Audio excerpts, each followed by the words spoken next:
Bonjour à tous. Allez, nouvelle vidéo pour les sixièmes. Alors on va commencer un nouveau chapitre qui va être très court.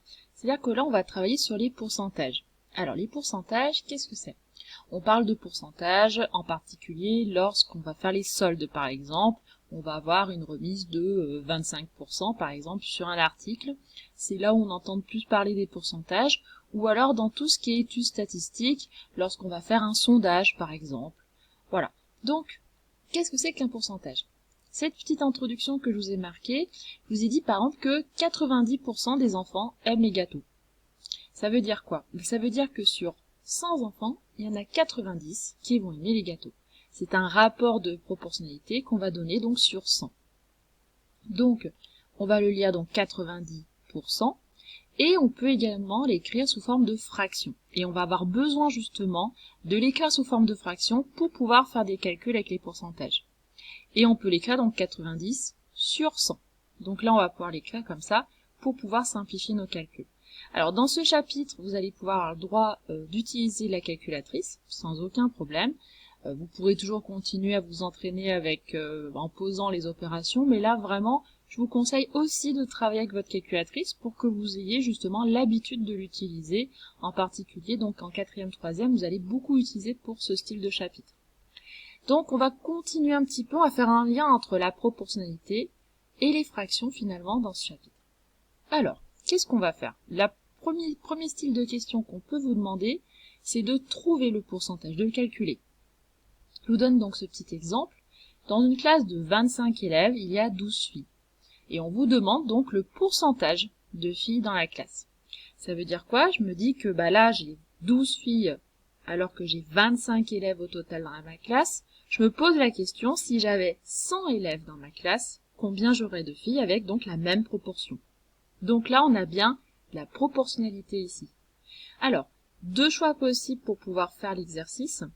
La première méthode me paraît très simple et permet d'aller quand même beaucoup plus vite dans les calculs. Et donc, ça vous permet de gagner un petit peu du temps. Sinon, bien entendu, on pourra faire un tableau de proportionnalité et réutiliser ce qu'on a appris dans le chapitre sur la proportionnalité. La première méthode, c'est d'abord d'exprimer la proportion de filles dans la classe.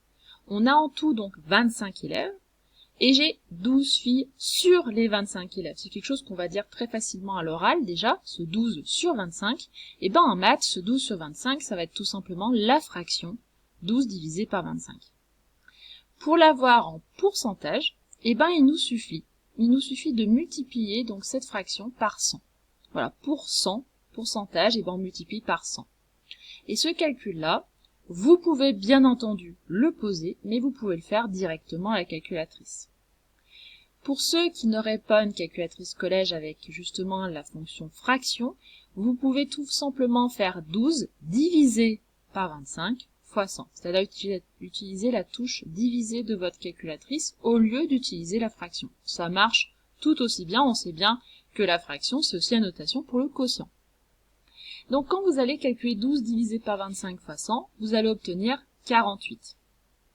Attention, ne mettez pas le symbole pourcent direct après le 48, ça n'intervient que dans la phrase réponse. Pourquoi? Parce que 48%, ça veut dire 48 sur 100, c'est-à-dire qu'en valeur décimale, ça donne 0,48.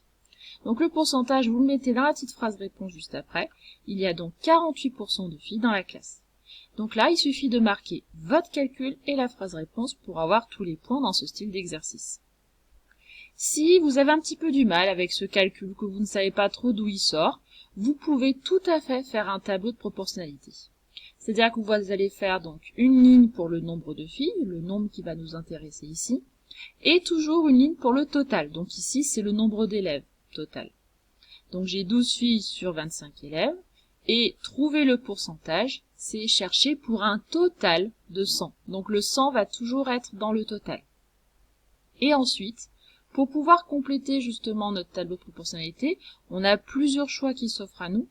Soit on peut utiliser notre coefficient de proportionnalité.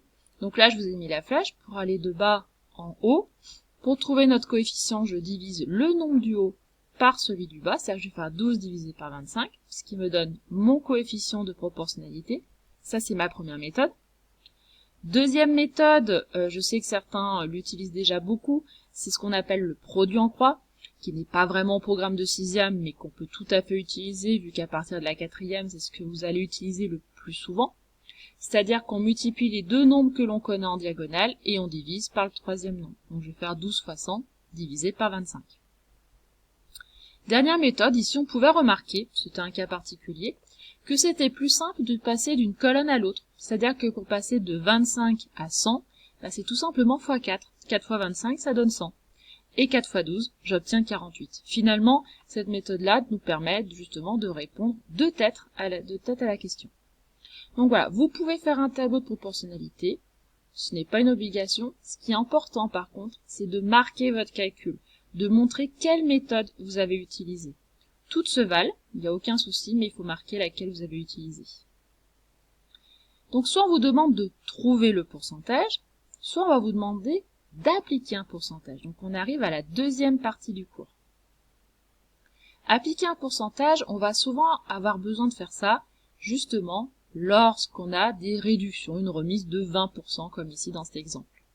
Vous avez donc un pull qui coûte 30 €, et vous avez donc une remise de 20%. Et je vous demande le montant en euros de la remise et le nouveau prix à payer. Prendre donc une remise de 20%, ça veut dire quoi? Ça veut dire que sur un article qui coûterait au départ 100 €, je vais avoir une remise de 20 €. Bien entendu, tous nos articles ne vont pas coûter 100 € au départ, et c'est pour ça qu'on va regarder la remise de manière proportionnelle. Donc là, je vais chercher 20% de mon prix de départ, et ici, donc, mon prix de départ, c'est 30 €. Donc on va calculer 20% de 30 €. Pour cela, le de en maths, on va le remplacer par une multiplication. 20% de 30 €, c'est 20% fois 30 €. Mon 20%, je vais l'écrire 20 sur 100. Le de, comme je vous disais, donc, on fait une multiplication, donc on multiplie par 30. Là encore, vous pouvez faire le calcul sans problème à la calculatrice et vous allez obtenir 6. Attention, ce n'est pas le nouveau prix, hein. Vous n'allez pas payer votre pull 6 €. C'est tout simplement votre remise. Vous allez payer 6 € de moins. Donc, pour trouver notre nouveau prix, il va falloir faire la petite soustraction, donc le prix de départ moins ma remise, c'est-à-dire 30 moins 6, et je vais obtenir 24. Donc, mon nouveau prix est de 24 €. Pour pouvoir voir justement si vous avez bien compris tout ça, je vous ai mis 3 petits exercices à toi de jouer que vous allez pouvoir faire pour vous entraîner et la prochaine vidéo sera sur la correction. À bientôt!